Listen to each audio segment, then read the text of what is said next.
विश्वासणारे भाऊ बहीण आई वडील आपल्याला जुळत आहेत.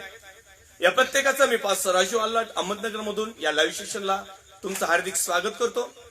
येऊया सातत्याने आपण प्रकटीकरण, भविष्यवाणी, दर्शन, दृष्टांत, स्वप्न, पूर्वसंकेत, परमेश्वराच्या मनुष्याविषयीच्या योजना यावर सातत्याने चिंतन, मनन, अध्ययन करत आलेलो आहोत.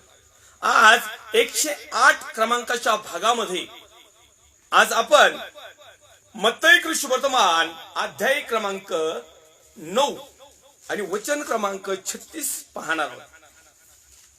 वाचूया. हा. तेव्हा लोकसमुदायांना पाहून त्यांचा त्याला कळवळा आला. कारण मेंढपाळ नसलेल्या मेंढरासारखे ते गांजलेले व पांगलेले होते. Praise the Lord. मत्तई कृष्णवर्तमान अध्याय क्रमांक 9 वचन क्रमांक 36. आता त्याची हेडलाईन्स आहे, ख्रिस्ताला आलेला लोकांचा कळवळा.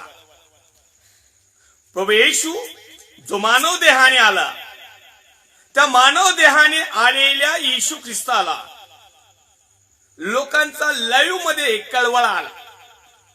आणि योहान 3:16 जो लिहिलेला आहे त्यामध्ये परमेश्वराला लोकांचा कळवळा आला. परमेश्वराला लोकांचा कळवळा आला म्हणून त्या लोकांची भरपाई करण्यासाठी, त्या लोकांना यथेच्छ देण्यासाठी, त्या लोकांचं तारण साधण्यासाठी, त्या लोकांना त्या सैतानाच्या मोहपाशातून काढण्यासाठी, त्या लोकांना गुलामगिरीतून काढण्यासाठी, त्या लोकांना स्वतंत्र करण्यासाठी, त्या लोकांना सार्वकालिक वतनामध्ये घेऊन येण्यासाठी परमेश्वराचा जो कळवळा आला आणि त्याच्या मोबदल्यामध्ये त्याने त्याचा एकुलता एक पुत्र दिला. यासाठी की परमेश्वर पिता यहोवा परमेश्वरला जो कळवळा आला, त्या कळवळ्याच्या बदल्यात काही ना काही द्यावा लागत. मोकार कळवळा नाही येऊ द्यायचा, मोकार नाही. काय वर माया अनुपशीनीच ग बाया, आहे का नाही? नुसतं वर माया करायची. बायबलाचं सांगतं, तुझी बहीण भाऊ उघडी वागडी अन्नाची वाण आहे, कपड्याची वाण आहे, खाण्याची वाण आहे, राहण्याची वाण आहे, ती आजारी आहे आणि तू तिच्याकडे जातो म्हणतो God bless you sister, God bless you brother. उभ घे, मस्तपैकी खा, केली खुशालीमध्ये राहा, टेन्शन घेऊ नको, चिंता करू नको, काळजी करू नको, गॉड ब्लेस यू एवढं म्हणल्याने तो कळवळा नाहीये. याचा अर्थ तुम्ही ज्या वेळेस काही न करता लोकांना नुसतं गॉड ब्लेस यू म्हणताना, याचा अर्थ तुम्ही लोकांना टोमणे देता. टोमणे काय? हे लोकांचं तुम्ही मजाक उडविता. हो याजक वर्गांनो, देवाच्या सेवकांनो आणि बिलीवर्स लोकांनो आणि मोठाले टपोरी विश्वासणाऱ्यांनो, जर आमच्याकडे काही देण्यासारखं आहे आणि आम्ही ते देत नाही, एखाद्याची गरज भागवल्या जात नाही, किंबहुना त्याला मदतीचा हात केला जात नाही, किंवा त्याचा प्रॉब्लेम सॉल्व्ह करण्यासाठी कुठल्या प्रकारचं थोडीशी आर्थिक म्हणा, मॅनपॉवरचं म्हणा, वशिलेबाजीचं म्हणा, किंवा प्रार्थनेचं म्हणा, जे काही पाठबळ द्यायचं ते न देता फक्त म्हणायचं गॉड ब्लेस यू, आणि मग हिला कपडे नाही, अन्न नाही, परिस्थिती भयानक, आणि तिथं गॉड ब्लेस यू म्हणून जमत नाही. याला कळवळा नाही म्हणत, तर याला लोकांची खिल्ली उडवणं म्हणतात. तसं परमेश्वरा यहोवाने लोकांची खिल्ली नाही उडवली. परमेश्वर यहोवाला ज्यावेळेस लोकांचा कळवळा आला, कारण त्या टायमिंगला लोक सैतानाच्या बंधनामध्ये, जोखडामध्ये, गुलामगिरीमध्ये होते, पापामध्ये, शापामध्ये होते, आणि सर्वच्या सर्व ज्या अग्नीच्या सरोवराकडे जाणारे होते. एकही त्या ठिकाणी सार्वकालिक वतनासाठी ज्याची नेमणूक केलेली आहे, ज्याची निर्मिती केलेली आहे, ज्यांचं निवासस्थान, ज्यांचं वसतिस्थान, ज्यांचं खरं नागरिकत्व स्वर्गात आहे, अशा स्वर्गात जाणाऱ्या लोकांसाठी परमेश्वराला, यहोवा परमेश्वराला कळवळा आला, आणि त्या कळवळ्याच्या बदल्यामध्ये त्याने त्याचा एकुलता एक पुत्र राखून न ठेवता दिला. याला म्हणतात कळवळा.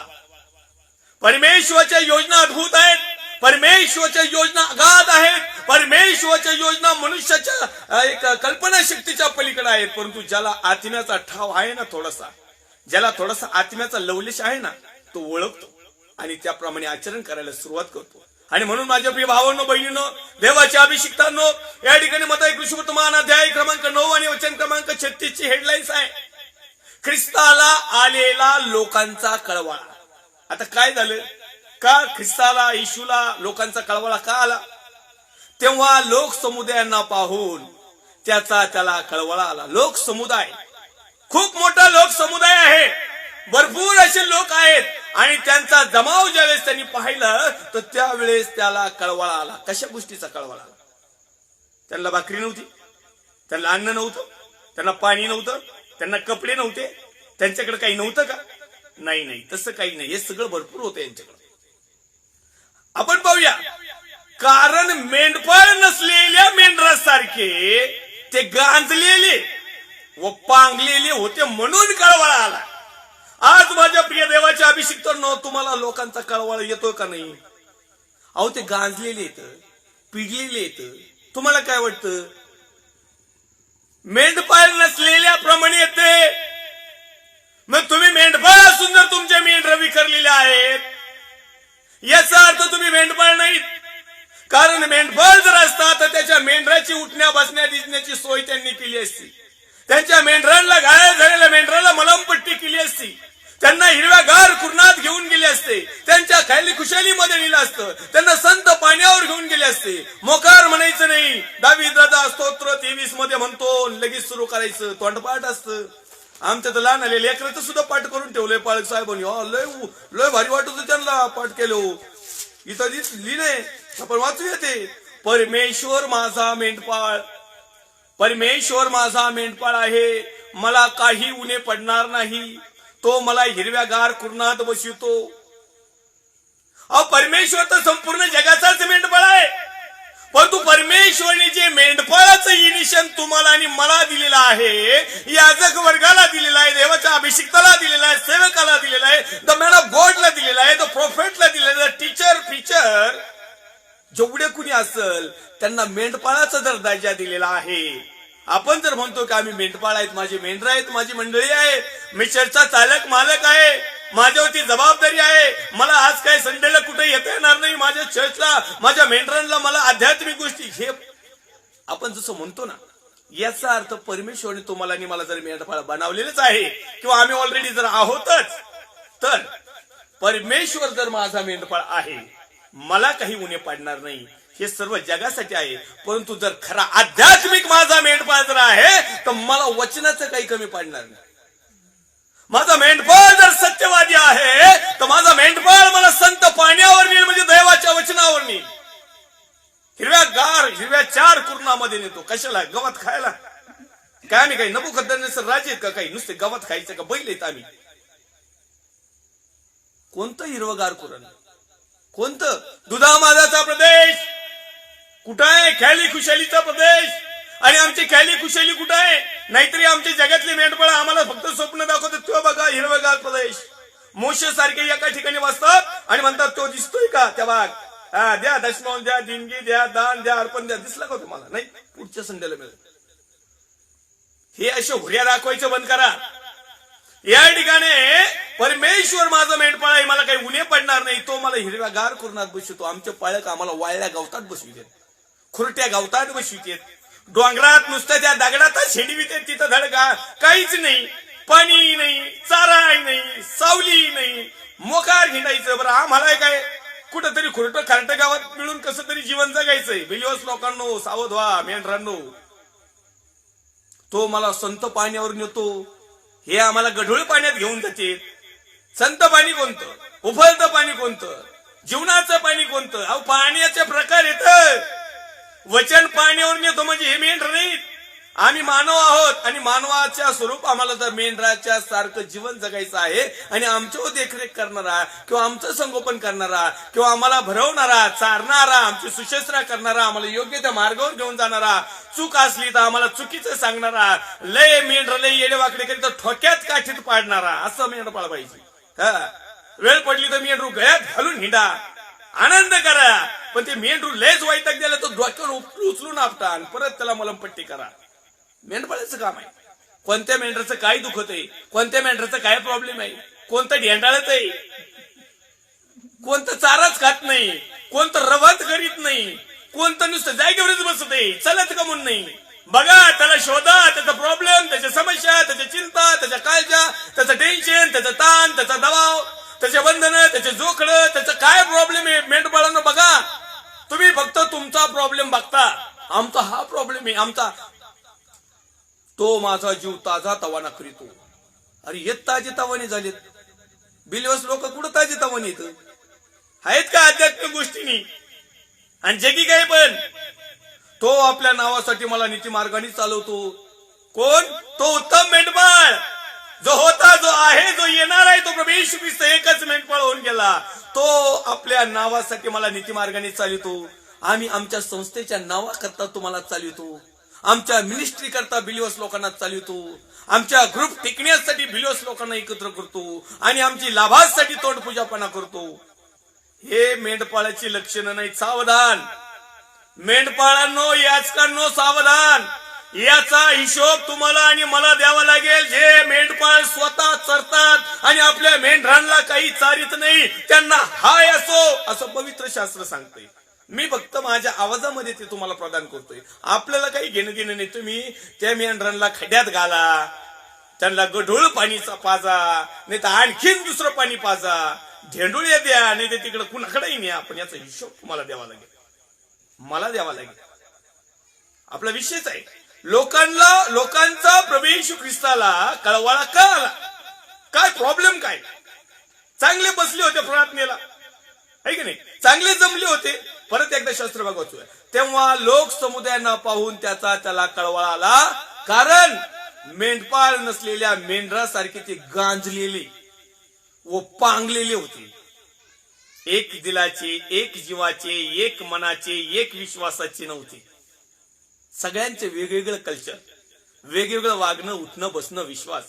एक म्हणतो मी आमक्या यायचा, दुसरा म्हणतो मी तमक्या यायचा, एक म्हणतो मी ह्या बाप्पाचा, एक म्हणतो मी येसू बाप्पाचा, एक म्हणतो मी झेंड्या खालचा, एक म्हणतो मी झेंड्याच्या वरचा, एक म्हणतो मी 7व्याच दिवसात, एक म्हणतो नाही 8 दिवसात, एक म्हणतो 9 दिवसात. काय काय नाव आहेत. हे पांगलेले लोक आहेत आणि यांना प्रभू येशू ख्रिस्ताने ज्यावेळेस पाहिलं की हे सुसाट सुटलेत आणि यांचा काही प्रॉब्लेम नाही, यांना मेंढपाळ नाही ना व्यवस्थित, मेंढपाळ नसलेल्या मेंढरासारखे ते गांजलेले व पांगलेले आहेत. तेव्हा तो आपल्या शिष्यांना म्हणाला, पीक फार आहे खरं, पीक भरपूर आहे, लोक भरपूर आहेत, पण कामकरी थोडके आहेत, काम करणारे थोडके आहेत. आणि लावलं धडाका मग दीक्षावर, दनादन दिसला माणूस का कर दीक्षा. होय पास्टर, होय रेव्हरंड, होय बिशप, होय कोऑर्डिनेटर, होय डिकन, होय गुरुजी, होय मास्टर. काय का भरपूर पीक आहे ना. आता कामगिरीच थोडी आहेत ना. आता देवाचं वचनच सांगतो, हेडलाईच असतो दीक्षा विधीच्या तिथं, आणि दुसरे हेडलाईच असतो. तुमची इच्छा आहे का प्रभूच्या मळ्यामध्ये काम करायची? या. तुमचा काही अट नाही, शिक्षणाची गरज नाही, प्रभूला मनुष्य हवा आहे, अंतकरणापासून या. हो, तू बिगर शिकलेला असला तरी चालशील, वाकडा तिकडा असा असला तरी चालशील, तू विधर्मी असला तरी चालशील, आहे का नाही? काही असलं तरी चालशील. आता पिकच भरपूर आहे. आपण लावलं सपाटा, दनादन कर दीक्षा, कर दीक्षा, कर दीक्षा. हे भरलेत रिक्षा माणसं जातात तिकडं. मेंढपाळ नसलेल्या मेंढरासारखे. देवाने पीक भरपूर आहे पण कामकरी थोडक्या हे खरं आहे. बोटावर मोजणारेच लोक काम करतात, बोटावर मोजणारे लोकच प्रभूच्या मळ्यात काम करतात. हे बाकीचे जे आलेत ना, बाकीचे हे तुरगावून आणलेले आहेत, तुरगावून. आमच्या इकडे नगरला शनी चौक आहे, ते शनी चौकामध्ये ना सकाळच्या परी 7 वाजल्यापासून तर जवळजवळ 11-12 वाजेपर्यंत बरेचसे लोक असतात आणि त्यांना काही लेबर काम मिळत नाही ना. आणि मग ते तुरुंगावर येतात सकाळ सकाळ डबा घेऊन, पिशवी घेऊन. आणि एखादा माणूस आला का त्याला जो काही कारागीर लागेल, गवंडी असो, बिगारी असो, सुतार असो, पेंटर असो, रंगारी असो, काचावाला, काही XYZ, हे सगळे तिथे येऊन थांबलेले असतात, सगळे टोटली. आणि मग ज्याला ज्याची गरज लागते ना, तो त्या शनी चौकात जातो. त्या तुरुंगाव, आमच्याकडे तुरुंग बनते, तर तुरगाव जातो आणि जो कारागीर पाहिजे ना तो ते घेऊन जातो आणि त्याची मजुरी तिथं ठरली जाते. हो, मी 2 घडी येतो पण मी एवढं काम आहे ना, मग मी 5 वाजता सुट्टी करून हातपाय धुतले का पैसे घे ना. आपल्याला बाकीचं काही घेणं नाही. तुमचं कमी पडू नये तर जादा होणं तर तिकडे काही घेणं नाही. एवढं ना, एवढंच करेन मग पैसे घेईन. हे असे तुरुंगीचे काम करणारे पाळक तयार झाले. तुरुंगी तुरुंगी प्रभूच्या मळ्यामध्ये म्हणजे ओरिजिनल कारागीर जो आहे ना, तो ओरिजिनल नाहीये. तो फक्त काम करायचं म्हणून करतो, संध्याकाळी लगेच वेतन घेतो. परमेश्वराचा पुत्र प्रभू येशू ख्रिस्त वचनामध्ये तो म्हणताय की प्रभू मध्ये केलेले तुमचे श्रम व्यर्थ जाणार नाही. तुम्ही तर त्याचा लगेच मोबदला घेताय. कस काय तुमचे श्रम इथं तुम्ही त्याचं काम मोजमाप लावताय. याचा अर्थ तुम्हाला स्वर्गाच्या राज्यामधला मोबदला मिळणार नाही. तुम्ही जगातला मोबदला घेताय ना, घ्या. आणि ते पण तुरुंग्यासारखे काम करतात. तुम्ही तुरुंग्यासारखे मन लावून नाही करीत. फक्त तुम्हाला सांग कामे केले, सांग जा मिनिस्ट्रीवाले, जा हे गाव आहे आपल्याकडं, हे गाव आपल्याकडं, तिथं जाऊन प्रार्थना करायची, त्याचं काहीतरी लिहून आणायचं, मिनिस्ट्रीला पाठवायचं, दानपत्राचं डबडं द्यायचं त्यांच्याकडं खुळखुळ, आणि त्यांना सांगायचं 40 दिवसात हे भरा. मग आपल्याला काय ते रुपये टाकू नाही तर 10 रुपये टाकू. हे सांग काम्यासारखं मेंढपाळाचं काम नाही. जसं की एखादा आम्ही खेडेगावमध्ये एखाद्याकडे एकच शेळी असते, कुणाकडे 2 असतात, कुणाकडे एक कारोड असते, कुणाकडे एक गाय असते, कुणाकडे एक बैल असतो, कुणाकडे एक मेंढी असते. आणि मग आपलं सगळं घरचं कामकाज करून ते सांभाळायला त्यांना परवडत नाही ना एका माणसाला. मग ते काय करतात माहिती का, गावामध्ये एक दंगल असतो. गावामध्ये एक मनुष्य असतो आणि त्याच्याकडे बाकीचे सगळे लोक आहेत ना, आपलं एक एक बकरी, एक एक गाय किंवा जे काय असेल ना त्याच्याकडं लावतात आणि त्याला महिन्याला ठेवतात. त्याला काय म्हणतात त्याला, सालानी नाही, राखोळी. राखोळी राखोळी ठेवीत. राखोळी राखायचं काम त्याचं. त्याला काही घेणं देणं नाही. ती बकरी डोंगरात उभी का खडकावर उभी का खाली उभी, बस त्याचं काम आहे. त्याच्या गुराख्यात ती आली का तिला रानात घेऊन जायचं आणि येतानी ना तिला बरोबर घेऊन यायचं. मग ती फुगलेली का नाही, चरती का नाही, तिचं टंगड तुटलंय का, माग काही ढेंडाळ येते का काही, त्याला काही घेणं देणं नाही. ते घरी आल्यावर मालक म्हणतो को तुमच्याकडे राखोय, मग तो माया गुरु टाकून काय तू शेळी बघतीस बघू काय, आणि एकटीच तो आहे काय माया गावाचे गुरु माझ्याकडं. अरे मग गावाचे गुरु घ्यायला लावलेत कुणी, त्या गावात जाय, त्या गावात जाय, त्या गावात जाय, इथं थोडं कर तिथं थोडं कर. हे काम करीचं निशाणी नाही, ते मेंढपाळाचे निशाण नाही. ह्याचा परमेश्वराला कळवाळा आलाय, आजही येत आहे आणि मलाही खरोखर कळवाळा येतोय. एवढे सगळे याजक पासर लोक असून तर एखादं ओरिजिनल सत्य शुभवर्तमान आतापर्यंत जर लोकांमध्ये पोहोचतं नाही झालं, याचा अर्थ काय? याचा अर्थ आम्ही गड्यासारखं काम करत आहोत, याचा अर्थ आमच्या राखोळ्यामध्ये सारखं काम करत आहोत, याचा अर्थ पोट भरायची इथे. त्याला काही घेणे देणे नाही. 200 रुपये राखोळी असते एका बकरीची. त्याच्याकडे एक 20 बकऱ्या जर असले ना तर डायरेक्ट त्याला बघा किती पगार होतोय. त्याचे काही नाही जात, ते काही घेणं देणं नाही. त्याला चरली तर चरली. असं प्रकारचं लोक सत्यामध्ये आले काय, नाही आले काय, तारण झालं काय, नाही झालं काय, यांची राखोळी म्हणजे दशमांश, यांची राखोळी म्हणजे दान, यांची राखोळी म्हणजे देणगी, पावत्या, आदल्या मधल्या, काही नसलं तर बळत जायचं यांच्या घरी. चालू परमेश्वर माझा मेंढपाळ आहे, मला काही उणे पडणार नाही असं दावीद राजा म्हणतोय. मग माझ्या बिलोस भावानं बहिणीनो, तुम्ही ज्यावेळेस म्हणता परमेश्वर माझा मेंढपाळ आहे, तुम्हाला काही ऊन पडत नाही, परंतु तुम्ही ज्या मेंढपाळाजवळ जातात तो मेंढपाळ तुम्हाला उत्तम चरणामध्ये नेतो का, उत्तम घास टाकतो का, उत्तम वचनाचा मान्ना टाकतो का, तुमची खैली खिशोली बघतो का, तुम्हाला ताडण करतो का, वेळ प्रसंगी तुमच्यावर चिडतो का. चिडला पण पाहिजे पाळक. यस, नुसतं प्रेज द लॉर्ड हा थुलू थुलू बाई थुलू नाही. पाळकाचे सगळे रोल आहेत, पण पाळक एकच रोल घेतो बास, कॅशियरचा. त्याला बाकीचं काही घेणं देणं नाही. नवरा मरू ना तर नवरी मरू, आपलं गिळायचं निघायचं बस. माझ्या प्रिय भावांनो बहिणीनो, याचा आम्हाला जबाब द्यावा लागेल. कारण तो या ठिकाणी लिहित आहे पुढं, ह्याच तो पिकाच्या धन्याने आपल्या कापणीस कामकरी पाठवून द्यावेत म्हणून त्याची प्रार्थना करा. आले ना इळे घेऊन जाणार लोक पाळक होऊन, नुसतेच कापायला लागलेत, नुसतेच कापायला लागलेत. घे दशमांश, घे देणगी, घे दान, इक तेलाच्या बाटल्या, इक रुमालाचे तुकडे, इक पाण्याच्या बाटल्या, इक कॅलेंडर, आणखीन काही काही इक भाऊ सांगता येत नाही. कापायलाच लागले ते. आता इळे दिले त्यांच्या हातात.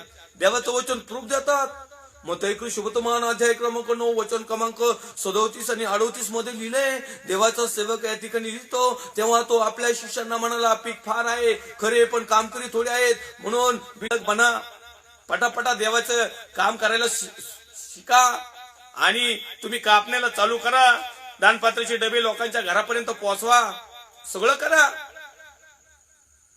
आणि द्या यांना. म्हणजे येईन पेट्रोल नसून लोकांची इथं जायचं आणि पाळकाच्या हातात डबे आणून द्यायचे आणि पाळकाने तो डबा खोलायचा आणि आपला काहीतरी मोठा डबा तयार करायचा.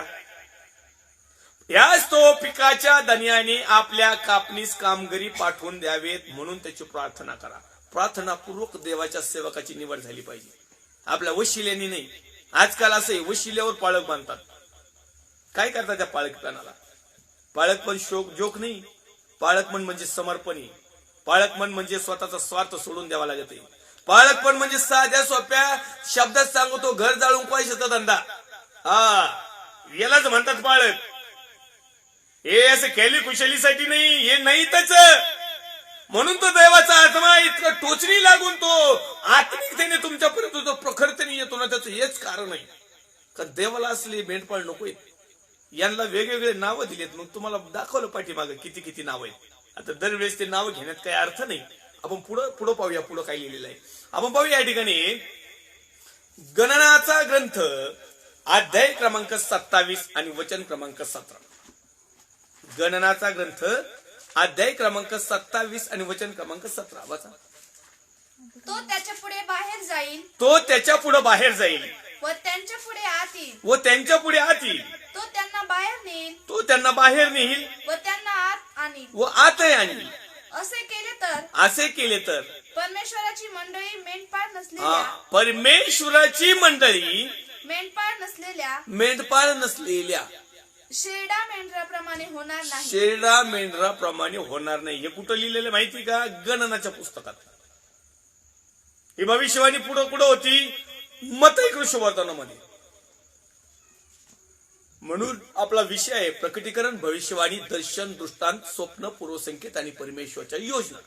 तर परमेश्वराच्या योजना जुन्या करारामध्ये मनुष्याने कशा प्रकारे जीवन जगायला पाहिजे किंवा काय होणार आहे याविषयी पहिल्यांदाच सांगितलेलं आहे.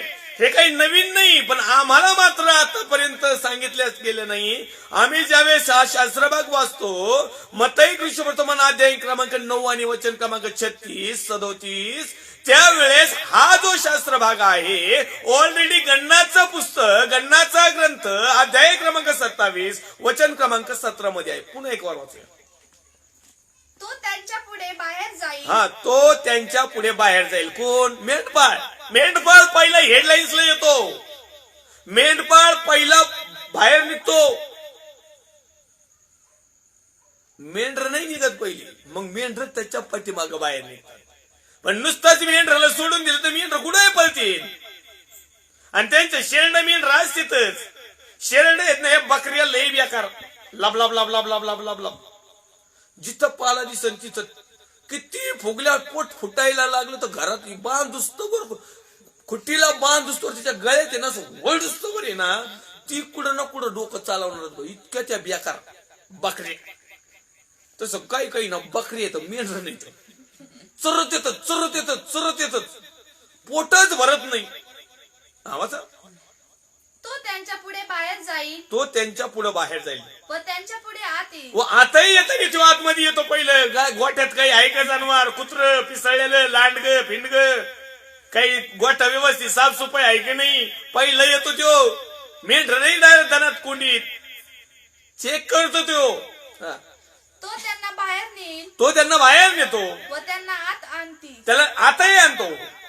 असे केले तर, असं जर केलं तर परमेश्वराची मंडळी मेंढपाळ जर पुढं असेल, मेंढपाळ जर त्यांच्या समोर सगळ्या गोष्टीला जर असेल, तर असं केल्याने परमेश्वराची मंडळी ही मंडळी याचकडनं तुमची नाही बरं का, लक्षात ठेवा पाळक साहेबांनो. माही मंडळी, माझी मंडळी, माय चर्च, माय मिनिस्ट्री, माय ग्रुप. काय माय ग्रुप, माझा ग्रुप, माझी मंडळी, माझच. तुमचं काही नाहीये. बिलिव्हर्स लोकांना लक्षात घ्या, या पाळक लोकांचं काहीच नाही बरं का. तुम्हाला माहित नसलं तर मी ओपन चॅलेंज मध्ये सांगतो, या पाळक लोकांचं काहीच नाही. ते मिनिस्ट्रीचे असू, संस्थेचे असू, नाही तर कुणाचे असू, कुणाचे असू, यांचे नाहीये. तुम्ही जे मेंढर आहात ना, तुम्ही या लोकांचे नाहीत, तुम्ही परमेश्वराचे आहात. त्याच्यामुळं लक्षात घ्या. हा वाचा. परमेश्वराची मंडळी मेंढपाळ नसलेल्या. हा, आता परमेश्वराची मंडळी आहे, परंतु परमेश्वराने मेंढपाळाला राखले, मेंढपाळाला सांभाळायला दिले, मेंढपाळाला कॉन्ट्रॅक्ट दिले, मेंढपाळाला समाजाची जबाबदारी दिली, मेंढपाळावर ते मोठं एक त्याला काय म्हणतात, एक मोठी जबाबदारी दिली. आमचे मेंढपाळ काय करतात? हा वाचा. मेंढपाळ नसलेल्या शेरडा मेंढराप्रमाणे मेंढपाळ नसलेल्या शेरडा मेंढरा प्रमाणे होणार नाही. मेंढपाळ जर नसला तर कशी मेंढराची दानादिन होती, बकऱ्याची दाणे. पण मेंढपाळ जर असला तर बकऱ्याची आणि मेंढरांची दानादिन होत नाही, ते कुणाचं नुकसान होत नाही. मेंढर एक वेळेस बरे भाऊ, पण त्यांचं लय अवघड गणित आहे. त्यांनी एकदा खाली मुंडकं घातलं, वावरात जर घुसले ना, मग झंझटच नाही भाऊ. हा, बांधायलाच निघते डायरेक्ट. हा, एक तर ते घुसत नाहीत, पण जर घुसले ना, त्यांच्या पुढे मेंढपाळ असलो, त्यांचा मालक जो असतो ना, तो ज्यावेळेस पुढे चालतो ना, त्याच्या मागे जातात. तो थांबला का ते थांबतात, लगेच चालायला सुरुवात करतात. पण बकऱ्या तशा नाही. बकरी आहेत ना, वावरातून थेट बांधायला जातात, तिथून पलीकडच्या बांधायला जातात, दुसऱ्याच्या वावरात जातात, आणि मग त्या माणसाच्या शिव्या कावा लागायच्यात नाही, तगडच मुडी ती. लय अवघडी. पुढं. तेव्हा परमेश्वर मोशेला म्हणाला, नूनाचा मुलगा यहोशवा याला घेऊन त्याच्यावर आपला हात ठेव. यहोशवाला मेंढपाळ बनवायचा प्लॅन होता, यहोशवाला याजक बनवायचा प्लॅन होता, यहोशवाला याज अ पास्टर, याज अ टीचर, याज अ प्रीचर, याज अ प्रोफेट बनवायचा प्लॅन होता. परमेश्वराने मोशेला सांगितलं, बाबा यांच्या पुढे एक तर पवित्र शुद्ध एक शिकाऊ नाही, माझ्यामध्ये रम्मान झालेला, माझं भय धरणारा, मेंढराची व्यवस्थित निगा राखणारा असा एखाद्या व्यक्तीला डोक्यावर हात ठेव. मोकार उचलायचे कुणाला, होय पाळक, तुमची इच्छा आहे का, या दे 3,000 रुपये, हो पाळक. हे असलं नाही केलं मोशेनी. हा, मोशे साहेबांनी काय म्हणतात पुढं, त्याच्या ठाई माझा आत्मा वसत आहे. हा, ज्याच्या ठाई कोण येतो, नूनाचा मुलगा यहोशवा. यहोशवाच्या ठाई, यहोशवामध्ये माझा आत्मा, म्हणजे परमेश्वर म्हणतो, जो यहोशवा नावाचा जो आहे ना, नूनाचा मुलगा, त्याच्या ठाई माझा आत्मा वस्ती करतोय. म्हणजे ज्याच्या ठाई देवाचा आत्मा वस्ती करतो तोच खरा मेंढपाळ. पण ज्याच्या ठाई जगातला भंगरी आत्मा बसतो तो केवळ लांडगा. यस, सत्य, हे रियालिटी आहे, हे वस्तुस्थिती, हे लाईव्ह आहे, हे पवित्र शास्त्रामध्ये लिहिले. हे माझं मत नाही. अनेक लोकांना वाटतं की हे याचकांचा आणि यांचा काही 36चा आकडा आहे का बुवा, मुंगसासारखं सापासारखं यांचं भांडण आहे का काय बुवा. पण ही रियालिटी, वस्तुस्थिती, हे तुमच्यापर्यंत पोहोचणं खूप गरजेचं आहे. कारण मला तुम्हाला सांगायला आवडेल, लाखात एखादा व्यक्ती तुम्हाला असं सांगाल, डायरेक्ट लाखात, म्हणजे 98%, बाजूला 2%तले लोक असे तुम्हाला क्लिअर कट सांगतील. हा, वाचा परत. तेव्हा परमेश्वर मोशेला म्हणाला, नूनाचा मुलगा यहोशवा याला घेऊन त्याच्यावर आपला हात ठेव. त्याच्या ठाई माझा आत्मा वसत आहे. त्याच्यावरच हात ठेव. आम्ही कुणावरही हात ठेवितो राव, काय आहे का नाही थोडीफार. अहो, त्याच्यामध्ये ती पात्रता लायकी पाहिजे. आता आपला विषय नाही सेवकाचं, पाठीमागे घेतलेलं आपण जवळजवळ 1-1.5 वर्ष झाला. सेवक कसा पाहिजे, कसा असावा, याच्याविषयी मी त्याबद्दल सगळ्या रेफरन्स दिलेले आहेत. पण तो वास्तविकरित्या हा जो मेंढपाळ आहे ना, या मेंढपाळाच्या विषयी प्रभू येशू ख्रिस्ताला या लोकांची कळकळ का आली, या लोकांची कळवळा का आला, असा काय प्रॉब्लेम झाला बुवा. ख्रिस्ताला आलेला लोकांचा कळवा. कारण ख्रिस्तानी पाहिलं की लोक सुसाट सुटलेत बुवा. अरे यांना कुणी चारीना, यांना कुणी भरीना, यांना कुणी पाण्यावर नेईना, यांना कुणी संत पाण्यावर नेईना, यांना हिरवागार चारा देईना, यांच्या डोक्याला मस्तकाला काहीच नाही. आम्ही जर पाहिलं स्तोत्रसंहिता अध्याय क्रमांक 23 त्याच्यामध्ये लिहिलं ह्या गोष्टी तर आमच्याकडे नाही. तो लिहित आहे की मृत्यूछायेच्या दरीतून मी जात असलो तरी कसले अरिष्टला भिणार नाही, कारण तू माझ्या बरोबर आहेस. तुझी आकडी व तुझी काठी मला धीर देतात. आता आमच्याकडे काठी नाही ना आकडी नाही. आकडी कशाला वापरतात माहिती का मेंढपाळ लोक? आकडी याच्यासाठी वापरतात की एखादी फांदी लय जर उंच असली ना, मेंढर आपले बुट्टले मेंढपाळ आहे थोडस उंच, काही काही बुट्टेच मेंढपाळ असते, आणि फांदी लय उंच, पण फांदी लय हिरवीगार टवटवीत. त्याला वाटतं जर फांदी जर वाकवली किंवा फांदी जर कट केली थोडे शेंडे तर माझे मेंढर अख्खे जोगवते. त्याच्याकडे असती एक आकडी, आणि आकडीचा विषय असा असतो, ती आकडी अशी वाकडी असते, वाकडी, आणि त्या वाकडीने हे ज्या फांद्या गेलेल्या आहेत ना त्या खाली वाकवल्या जातात.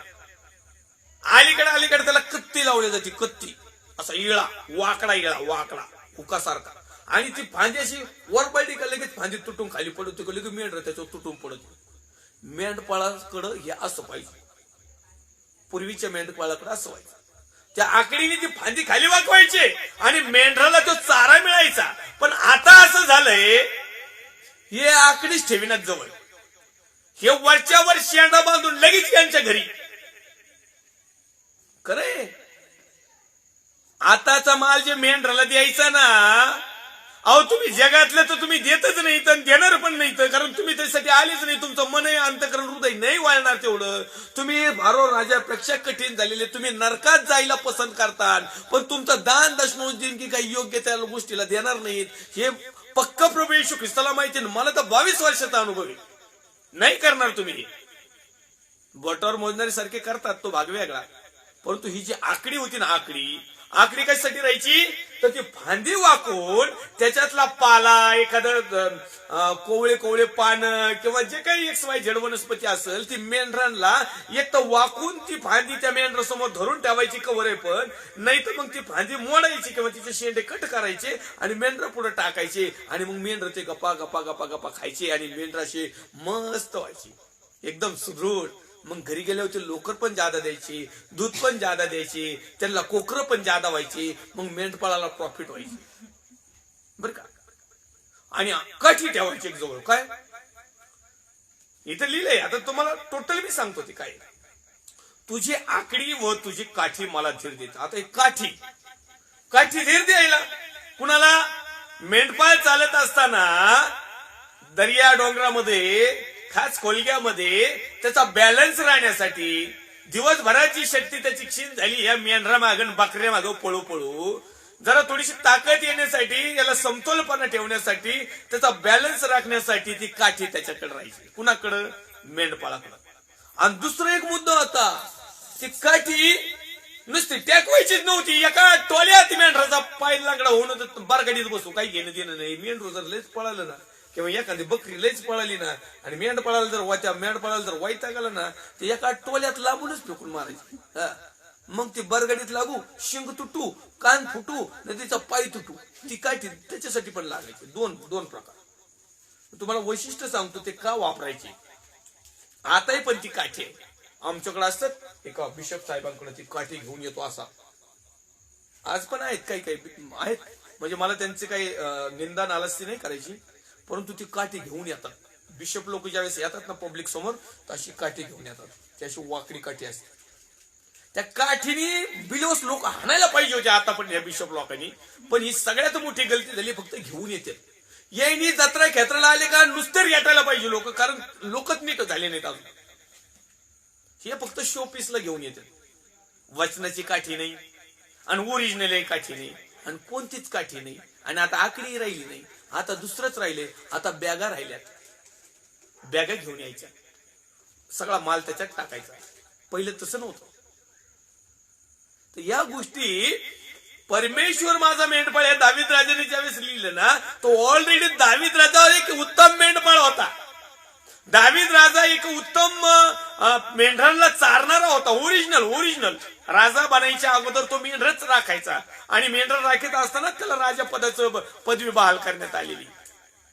तर त्याला हा सगळा टोटली अनुभव होता की मेंढपाळ आपल्या मेंढराला कशा प्रकारे चारतो. लांडग्याची झडप पडल्यानंतर मेंढपाळ त्या लांडग्याला कसा मागे पळवतो, पळून जातो, हे पक्क माहिती असतं. मग आम्हाला जर देवाच्या गौरवासाठी जर एक मेंढपाळ बनवलेला आहे, as a father, as a pastor, as a reverend, as a bishop, as a prophet, as a teacher, preacher, जे काही कुणी बनवलेलं असेल त्या गोष्टीचं आम्ही मर्म जाणलं पाहिजे. जोपर्यंत ते मर्म नाही जाणत आणि त्याप्रमाणे कृती आणि आचरण करत नाही तोपर्यंत आमच्या नावाला इनिशन काही असो त्याचा काही एक उपयोग आमच्यासाठी होणार नाही. तर या ठिकाणी तू लिहितोय, तू माझ्या शत्रूच्या देखत माझ्या पुढे ताट वाढतोस, तू माझ्या डोक्याला तेलाचा अभ्यंग करतोस, माझे पात्र काठोकाठ भरून वाहत आहे. खरोखर माझ्या आयुष्याचे सर्व दिवस मला कल्याण व दया हे लाभतील आणि परमेश्वरच्या घरात मी चिरकाल राहील. पाळत दादांनो, फादरांनो, तुम्ही एकटेच राहा, बाकीच्याला नरकातच घाला. आणि तुम्हाला काय वाटतंय, तुम्ही जाता म्हणून स्वर्गात? नाही, शंका आहे, शंका. या वचनाप्रमाणे जर जीवन जगत असेल ना, तेलाचा अभ्यंग म्हणजे काय? काही खोबऱ्याच तेलाची वाटली का ते पोमलिव तेल आहे, काय अभिषेकाचं तेल आहे का ते शिपडायचं तेल नाही. तेलाची उपमा आहे, अभिषेकाची उपमा जी आहे ना, पवित्र आत्म्याचं दर्शक येते. तेलाची कुपीमध्ये पहिल्यांदा अभिषेक केला जायचा, तो पवित्र आत्म्याचं एक प्रतीक आहे.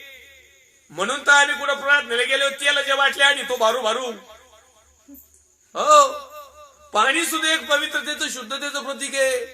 तर पाणी पण आणतो आम्ही प्रार्थना करून, मान मग तेल लावितो. आम्ही सांगतो तुमचा काही प्रॉब्लेम असला ना तेल लावायचं. असं नुसतं तेल लावून जमत नाही, ना तर तेल लावून हाणते तिकडं नारका असा उघडा पागडा करते ना, तेल लावून रीती तेल.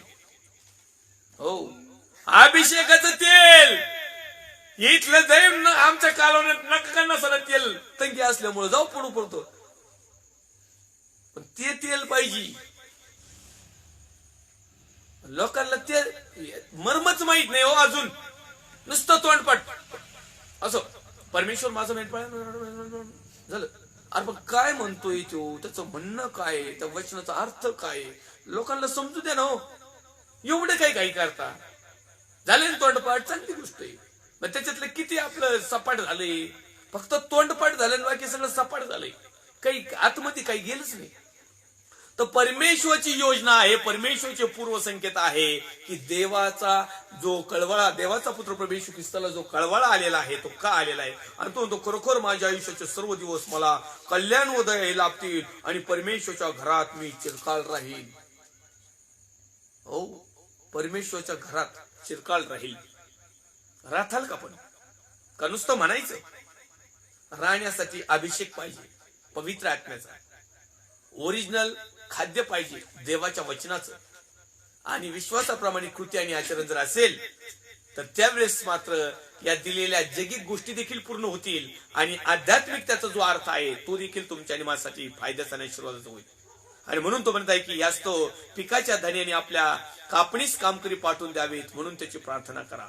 देवाचे चांगले सेवक बनावं म्हणून प्रार्थना करा. हे जे आता झालेले आहेत ना, हे काही कामाचे नाही. आत्मीयाने, वचनाने, सत्याने समर्पित होऊन दुःख, संकट, समस्या, चिंता, काळजा, टेन्शन, ताण, दबाव, गरिबी, निंदा, नालस्ती कोणी मोठेपणा नाही दिलं तरी चालेल, पण प्रभूचं काम सत्यामध्ये समर्पित करणाऱ्या सेवकाची गरज आहे. आणि ह्या सेवकाला परमेश्वर धुंडीते आणि यांना म्हणत आहे की पिकाच्या धान्याने आपल्या कापणीस कामकरी पाठवून द्यावेत म्हणून प्रार्थना करा. आम्ही दनादन आमच्या चर्च मधून दीक्षा करायला सुरुवात करतो. काही घेणं नाही देणं नाही.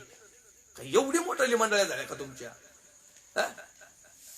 5-25 पण शिकलो, 100 लोक अहो ते नंतर तुकडे तुकडे तुमच्याच मंडळीचे करतील. आत्मीयाने खरेपणाने जोपर्यंत तो तयार होत नाही, जोपर्यंत त्याच्यामध्ये ते गुण येत नाही तोपर्यंत दीक्षाच देऊ नका ना. म्हणजे दीक्षा न देण्याच्या बाबतीत आपलं काही नाही, पण काही लोकांना काहीच नाही त्याच्यातलं. मेंढपाळ म्हणून तर थोडीशी नाही वाटत, ते तर तुकार म्हणूनच वाटत हो. सध्याचे तुम्ही लेकरं बघा फक्त. नाही, तरुणांना मी सल्यूट करतो ज्यांनी प्रभूचं सेवेचं व्रत घेतलंय, पण विनंती पण आहे जरा नीट. हे असं फुगीरपणात देवाची सेवा नाही होत, हे खॅली खुशालीमध्ये सेवा नाही होत. एक तर त्या दिवशी ब्रदर बघितलं मी पास्टर, ती अशी गाडी होती, कोणती गाडी होती कोण अशी वर हे करायची, पार असं मुंढाडाव गेलेली. हा तर काय कोणती गाडी आहे काय म्हणजे केटीएम का पेटीएम काय दुसरीच होती. पार मुंडक्यावर पाळला तो पास्टर आणि त्याची बायको त्याच्या पाठाडी हो आणि प्रार्थनेला चालले.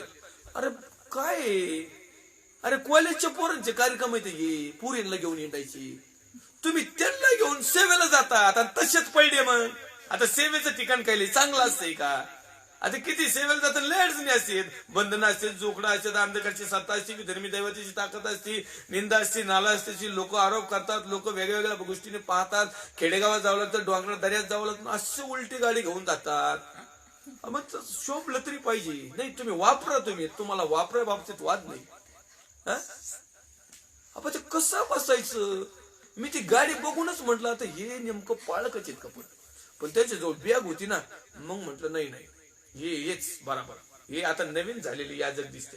म्हटलं धन्यवाद प्रभू, असे याजक बरेच तयार जर झाले ना तर लवकरच युगाची समाप्ती होईल. हो लवकरच, जास्त वेळ नाही लागणार, पटापटा होईल.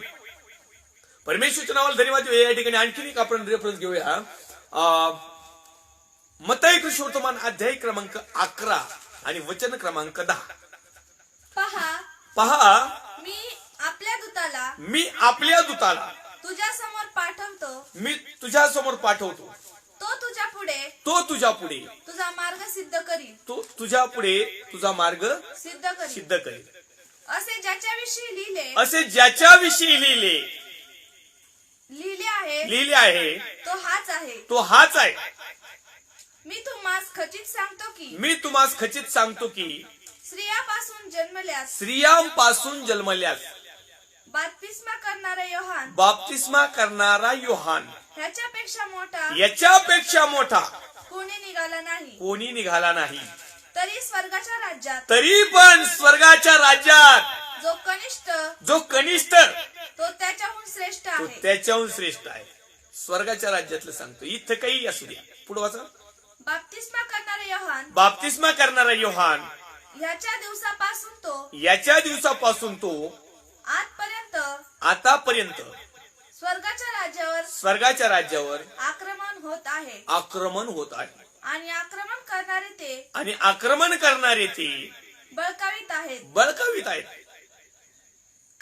कारण योहानापर्यंत सर्व संदेष्टे व नियमशास्त्र यांनी संदेश दिले. आणि हे पत्करण्याची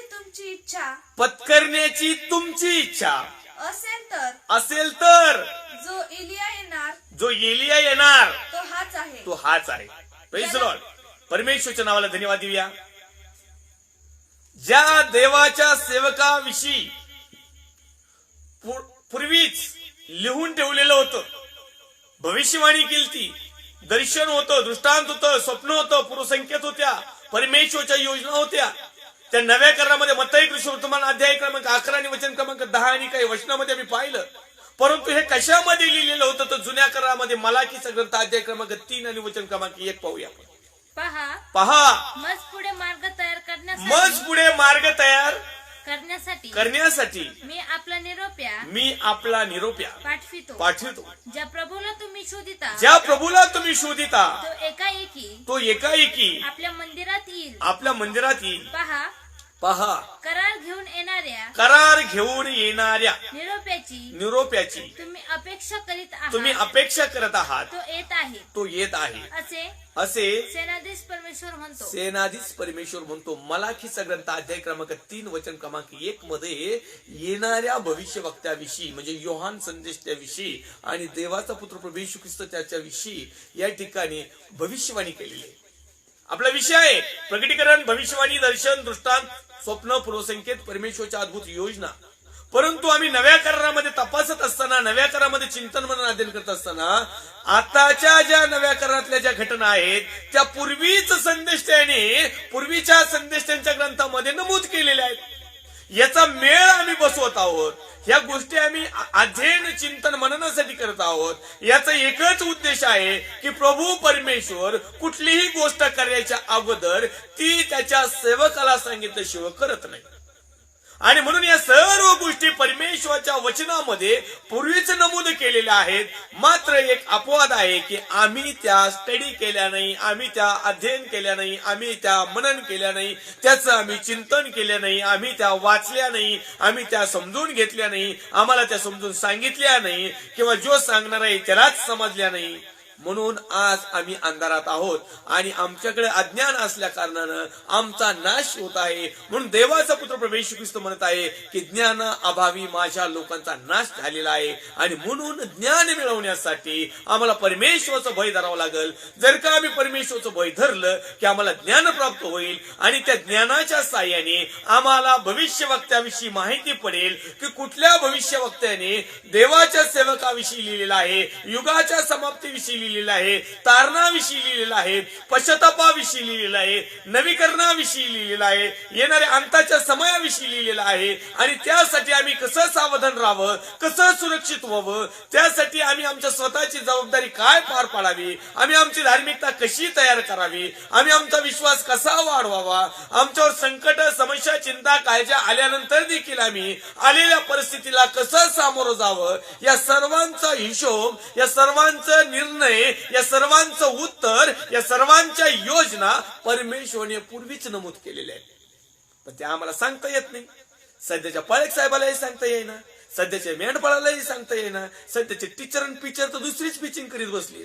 हो, लय मोठे डॉक्टर झाली आहेत. यांना कंपाऊंडरचं काम येईना. साधं त्यांना हे कळना सुवार्ता कोणती सांगायची. डॉक्टरींच्या जीवावर काही काही किती किती दिवस हे करतात.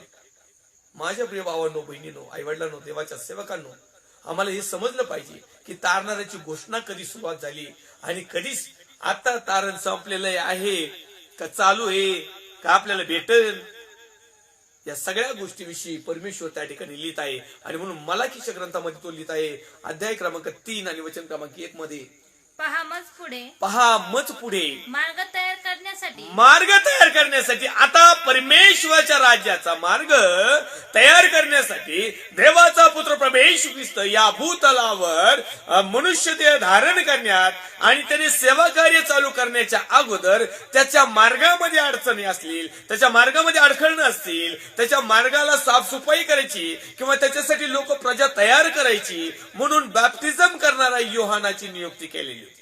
बाप्तिस्मा करणाऱ्या योहानाला पुढे पाठवलं होतं, जेणेकरून लोकांनी तो भविष्यवक्ता आहे, तो संदेष्टा आहे, तो नबी आहे, तो देवापासून आहे, तो आत्म्यापासून आहे, देवाने त्याला पाठवलेला आहे, आत्म्याने त्याला पाठवलेला आहे आणि लोकांनी त्याच्यावर विश्वास ठेवावा. आणि देवाचा पुत्र प्रभू येशू ख्रिस्ताची सेवा काही चालू होण्याच्या अगोदर त्यांनी स्वतः तयार व्हावं, तयारी राहावं, तयारी करावी, मन फिराव, मन बदलाव, पश्चाताप करावं आणि स्वर्गाच्या राज्याविषयीची माहिती करून घ्यावी.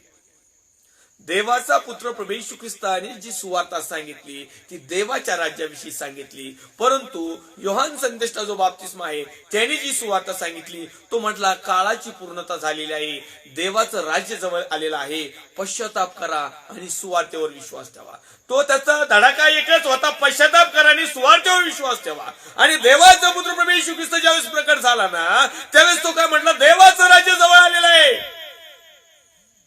अहो, देवाचं राज्य जवळ आलं नाही, देवच जवळ आलेलं आहे. देवाचं राज्य जाऊ द्या, परंतु प्रभू येशू ख्रिस्तच देव आणि तोच मनुष्याजवळ आला होता. नंतर आम्ही त्याची वाट लावून टाकली, त्याच्यानंतरही त्याचे कळवळा बंद नाही पाडला. अहो, त्या अवघड अशा परिस्थितीमध्ये, त्या वधस्तंभावरल्या पोझिशन मध्ये, हातापायामध्ये खिळे आहेत, डोक्यावर काटेचा मुकुट आहेत, कुशीत भाला भोसकलेला आहे, रस्त्याने येताना त्याला तो वधस्तंभ वाता वाता सगळ्या शरीरातला त्राण गेलेला आहे, रक्त कमी पडलेलं आहे, सगळ्या प्रकारच्या शरीराचे हाल आणि हाल केलेले आहेत. अशा परिस्थितीत तो म्हणत आहे की हे बाप्पा यांना तू क्षमा कर, कारण हे काय करतात हे यांना समजत नाही. अजूनही दैवाचा पुत्र प्रभू येशू ख्रिस्ताला कळवळा येत होता लोकांचा. नुसतं तेवढ्या पुरतच नाही, मेंढपाळ नसलेल्या मेंढराप्रमाणे विखुरलेल्या म्हणून त्याला कळवळा आला. हो, वधस्तंभावर गेला तरी परमेश्वरला कळवळा आला. काय त्याची ती आगाध प्रेम, किती प्रीती. मोकार नुसतं नामधरी बनायचं, नामधरी जीवन जगायचं, नामधरी पाळकेपणा करायचा. अहो, त्याने मरणाच्या टोकापर्यंत लोकांचा कळवळा आला. आम्हाला तर चर्च मध्ये कुणाचाच कळवळा येत नाही. एखाद्या गरीब आला, अनाथ आले, विधवा आले तर त्याचं दानपत्र आम्ही घेतो, पण त्याला काही दानपत्रातली मूठ देत नाही. आहे का नाही? द्या म्हणजे दिलं जाईल, आणि तुम्ही दिल्यावर तुम्हाला नाही का देणार प्रभू. अहो, फक्त लोकांना शिकवायला आहे का द्या म्हणजे दिलं जाईल. मग लोकांना तुम्ही द्या म्हणजे तुम्हालाही दिलं जाईल ना. का हा नियम फक्त मिलियन्स लोकांसाठी आहे? हो, याचकांनो आणि मेंढपाळांनो, हा नियम तुम्हाला पण आहे की नाही? मग तुम्ही पण गोरगरिबांना द्या ना, म्हणजे श्रीमंत लोक तुम्हाला आणखीन देतील. पण तुम्ही श्रीमंताची वाहवा करता, त्यांचं पाप झाकून ठेवता, त्यांना पुढं आसनावर बसवता, मग ते तुम्हाला देते. मग तुम्ही त्यांना पुढं केलं ते तुम्हाला देते, त्याच्या बदले तुम्ही दे म्हणजे ते तुम्ही त्यांना सन्मान देता. तेही तुम्हाला द्यायचं तर तुम्ही त्यांच्या पुढं करतात. जी रावसाहेब, जी हुजूर, yes Lord, yes father, yes master, yes साहेब. अरे तू सगळ्यात मोठा साहेब हे. याजक साहेब हा सगळ्यात मोठा साहेब असतो. हो, देवाच्या सेवकाच्या व्यतिरिक्त जगात कुठलीच गोष्ट नाही की एवढा मोठा साहेब असेल तो. हे जगातले किती मोठे साहेब असू द्या, याजक साहेबाच्या पुढे एकही साहेब नाही. पण हे दुसऱ्या पुढे झुकत येत कशासाठी? दानपत्रासाठी, दशमांशासाठी, देणगीसाठी. त्या सैताना पुढे झुकलेले आहात. मान सन्मान, आदर, टिटस, मोठमोठाल्या फॅसिलिट्या, मोठमोठाले मंत्रीपद, मोठमोठाले जेवणावळीचे स्थान तुम्हाला हवे आहेत ना. म्हणून आज तुम्ही लोकांना क्लिअर कट सुवार्ता सांगत नाही. देवाच्या राज्याविषयी सुवार्ता कदाचित तुम्ही सांगितली नसेल, म्हणून लोक आज अंधारात आहेत. आणि म्हणून तर देवाचा पुत्र प्रभू येशू ख्रिस्ताला आजही कळवळा येत आहे. म्हणून तो मत्ती कृष्णवर्तमान अध्याय क्रमांक 9 वचन क्रमांक 36 आणि गणनाचा ग्रंथ अध्याय क्रमांक 27 वचन क्रमांक 17, त्याचप्रमाणे आम्ही ज्यावेळेस पाहिलं की लोकांना त्याचा कळवळा आला. मेंढपाळ नसलेल्या मेंढराप्रमाणे ते विखुरलेले आहेत. आजही बरेचसे मेंढपाळ काम करतात, पण मेंढर मात्र जागेवर नाहीत, विखुरलेले आहेत. काय करावं त्यांना समजाना. पंजाबला जाऊ, का नाशिकला जाऊ, का पुण्याला जाऊ, का मुंबईला जाऊ, का तिकडे चेन्नईला जाऊ, कुठं जाऊ? अहो, तुम्ही कुठंच नका जाऊ राव, तुम्ही प्रभूकडे या ना सरळ सरळ. तुम्हालाही लय नाही ते सिस्टरला भारी नाही, ते ब्रदर लयच पॉवरफुल. अरे बाबा, ते कुणीच नाही, ते देवाचे सेवक आहे. ठीक आहे, तुम्ही त्यांना सन्मान आदर द्या, मी पण त्यांना ऍक्सेप्ट करतो, पण तुम्ही प्रभूकडे या. प्रभू एक उत्तम मेंढपाळ आहे. हे तुम्हाला लुटल्याशिवाय सोडणार नाही. यांना हे त्याच्यासाठीच आलेले. म्हणून प्रभू येशू ख्रिस्ताला कळवळा आला आणि मग त्यांनी त्या ठिकाणी तू लिहित आहे की मेंढपाळ नसलेल्या मेंढरासारखं लोक, मेंढर भटकलेत, पळत तिकडे तिकडं, त्यांना कुणीच वाली नाही राहिला. आजही आम्ही असंच करत आहोत. तर आपला उत्तम मेंढपाळ फक्त प्रभू येशू ख्रिस्त आहे. परमेश्वरच्या नावाला धन्यवाद देऊया. आज आपला वेळ झालेला आहे, त्यामुळं आपल्याला थांबावं लागेल. पुढच्या लाईव्ह सेशनला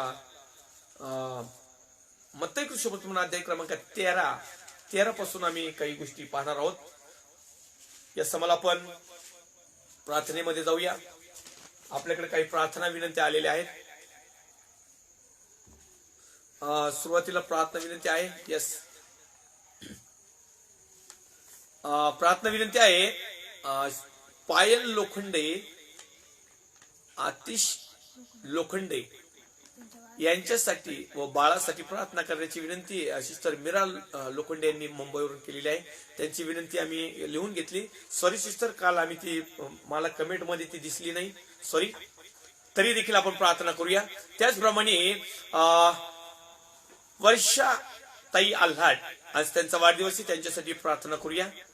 त्याचप्रमाणे रात्री देखील एक विनंती केली ती एका भावाने, परंतु ती कमेंट नसल्यामुळं भोला पी टिंबेकर नागपूर मधून त्या भावाची कुटुंबासाठी प्रार्थना विनंती आहे.